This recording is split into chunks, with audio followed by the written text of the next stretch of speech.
Lah, tandane kula kalih sampeyan menika cuma isoe maca zikir, isoe cuma kebebanan taklif, kepokso kewajiban, gak iso nglonggokno mangawula teng Gusti Allah.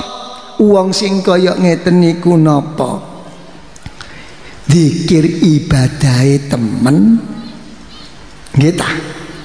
Cek iya tapi kenyataane atine cek doyane. Ngertos maksudipun? Artosipun niku napa? Ya sik seneng napa? Nglakoni dosa. Coba. Nggih ta? Kadang-kadang niku wis istighfar. Tapi mbantah malih manahipun. Alah, wong titik ae kok. Lho titik. Wis gak apa-apa wong ngene ae kok. Lah niki lho. Niki zikire mboten enten siri nur sangka Gusti Allah. Niki. Lajeng ingkang nomor kalih. Cara zahir semangat ing dalem nedahaken syariatipun nggih ta, ngantos dipun akeni dening sinten kemawon, tapi wekdal niku kesarengan manahipun napa? Timbul ngrasa, timbul sombong, timbul ngaku-ngaku. Niku enten mboten krasa niku. Niki hati-hati niki. Nggih. Pun. Lah mek pun kados ngeten tiyang kala wau awake ngrasa siji, ngrasa beda karo wong liya. Nggih ta? Pun bareng pun kulino ngrasa beda karo wong liya, akhire napa piyambakipun kala wau? Mek ketok wong kaya iya-iya,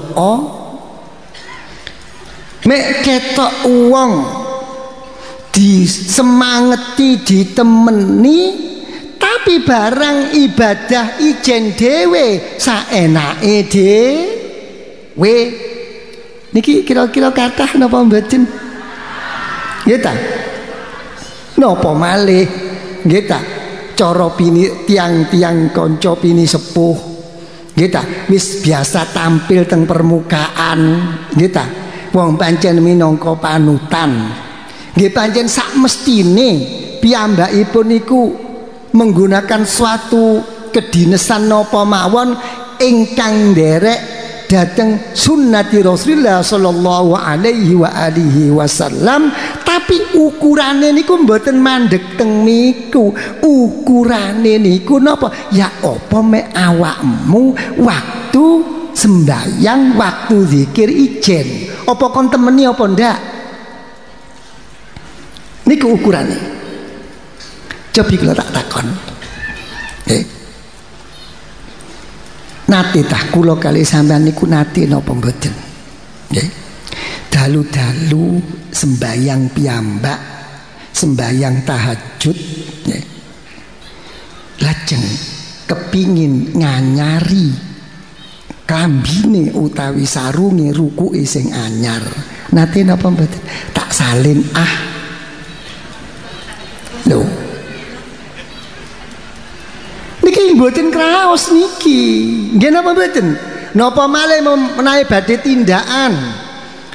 Engko tak lunga ana acara mari zuhur nggih ta? Atawa engko ana acara mantenan. Wong jenenge wong apik tindakan apik mantenan ya tentu salin sing apik, salin sing bagus, mek iso nganggo sing anyar. Kira-kira saline niku sadurunge salat napa sak mantune?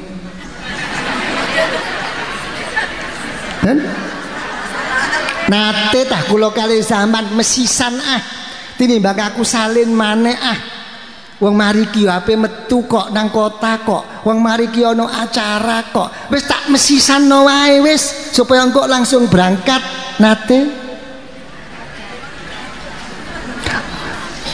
sing kathah niku mboten napa wedi lungset nggih ta lungset karo Gusti Allah dieman-eman nggih ta tapi lungset kumpul mikrolet mboten eman kita lho niki sampean angen-angen kaya ngeten niku nggih ta dinas tampil yo padane artis mawon nggih ta lho sampean temeni karo wong ngimawi wong kaya ngono kumpul karo wong kaya ngono barang sembayang dhewe aja cukup nganggo oblong aja niki lho mek sampean ken kaya ngeten saged nglenggahaken kados mekaten sampean kali kula niku nggadah rasukan piyambak iki sembah iki klambiku sarungku nggih ta kanggo sembayang iki celanaku iki kanggo iki kanggo iku dadi enten piyambak mboten campur aduk mboten nang pasar ya iku gak apa-apa pokoke suci ya boleh ngono nggih ta iku gak ngono wong thariqah niku mboten ngeten nggih ta dhewe-dhewe napa malih kanca-kanca sing biasa celanawan niku nggih ta ayo nggawa masih nang kantor iku nggawa sarung sak pira abote sih rokok ditumpuk-tumpuk gak abot nggih ta nggawa ngeten lho engko tak nggo sembayang lho nyepakno niku lho sing bodoh niku nyepakno sampean wani nyepakno berarti sampean niku mikir oleh sampean mikir berarti sampean niku ngenteni lah ngeten ta oleh sampean ngenteni berarti sampean niku merhatekno lah oleh sampean merhatekno niku saking temene cinta teng Gusti lho ngeten lho urute niku teng mriku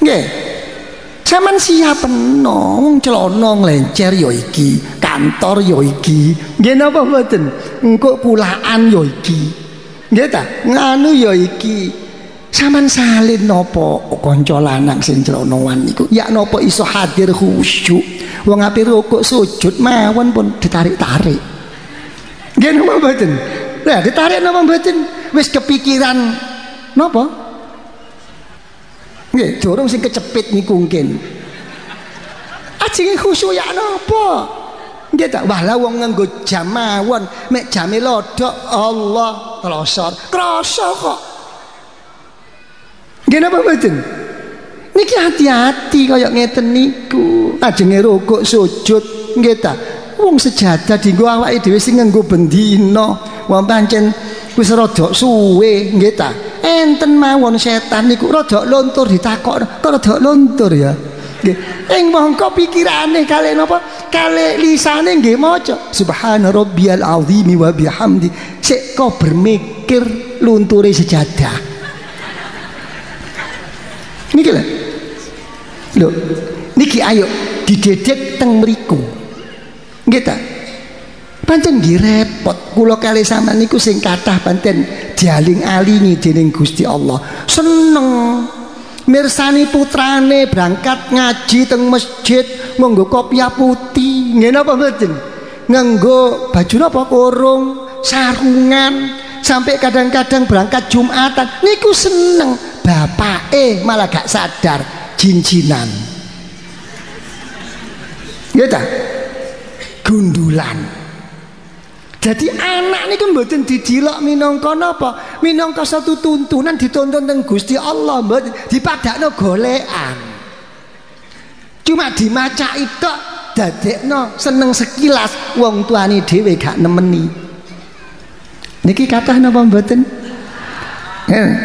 wong celanane mawon pun jin nggih ta sing nganggo napa niku hati-hati nggih ayo dilonggokno kabeh niku dipun lenggahaken lah mek pun wong niku sampun kulino kaya ngeten mulai pikirane niku mbulet selalu hitung-hitungan artinya hitung-hitungan napa setiap napa ingkang dipun lampahi biyen oleh madhep hitung-hitungan wedi neraka swarga nggih tak hitung-hitungan niki niku Nggih ta? Akhir dados napa? Sampai ing dalem perjuanganipun napa? Wong pancen uripe niku senden teng mriku ya melok hitung-hitungan. Nggih ta? Niki. Nggih, hitung-hitungan nempun. Nggih. Napa malih kanggo kanca-kanca napa ingkang pancen biasa dakwah, biasa ajak-ajak kesaenan. Lah ing mriku pancen biasa trima napa? Piwales, nggih ta? Trima amplop. Napa malih pancen mboten nyambut gawe, hati-hati niki. Nggih, kok pancen sendene salah, mboten salah. Pancen pun kewajibane sing ngundang. Nggih ta? Sampean paring niki, nyiapno niki, napa malih pancen niku mboten gadah penguripan napa-napa. Kewajiban sampean. Sing kula bahas niku mboten sampean sing trima. Niki ojo sampe niku, hitung-hitungan niku ojo sampe. Nggih ta? Mek disalami amplop mek gak kuat, mboten kok mboten oleh. Kuwatir gak kuat. Nggih. Buka kantong ana. Buka lunga bojomu. Gitu, katik dibuka sret,